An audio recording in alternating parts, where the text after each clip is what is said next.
raw nakakasama ang isang tao, malaki ang posibilidad na ma-inlove ka rito. Tulad ng mga magkasama sa trabaho, tulad nila Angeline Guico at Mel June Guico. Sabi ni Angeline, simula lang daw sila sa tuksuhan hanggang nagkaseryosohan.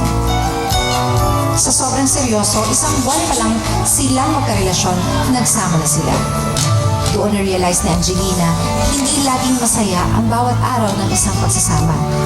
Dumating din ang mga araw na may dalang problema. Dahilan para magkahiwalay silang mag-asawa kahit pa may mga anak sila. Habang magkahiwalay, pareho pa silang nagkaroon ng kanya-kanyang relasyon.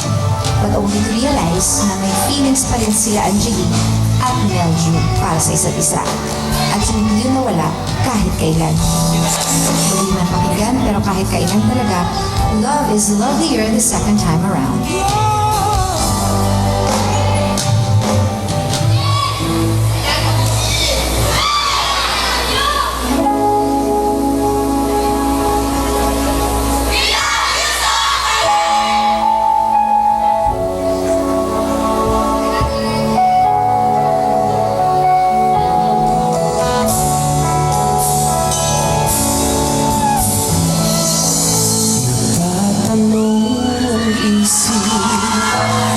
Di raw maintindihan kung ano nararamdaman.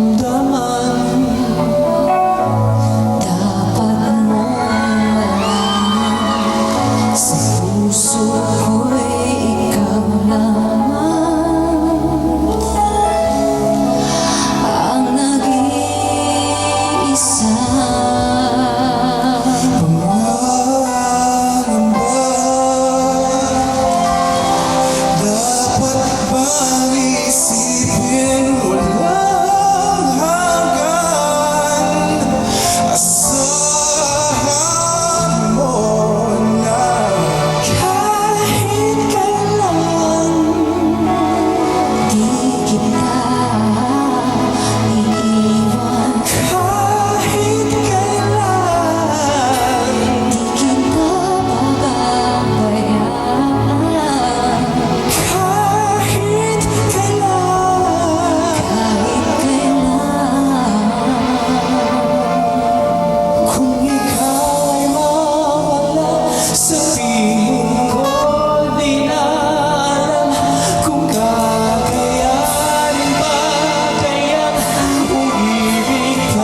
Sasamahan pa kita hanggang sa huli.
A-list couple, Ogie Alcacid and Regine Velasquez Alcacid, are sending out an invitation ibahagi ang inyong kwento, Dear Mr. and Mrs. A, gusto kong i-share ang inspiring story namin ng honey ko.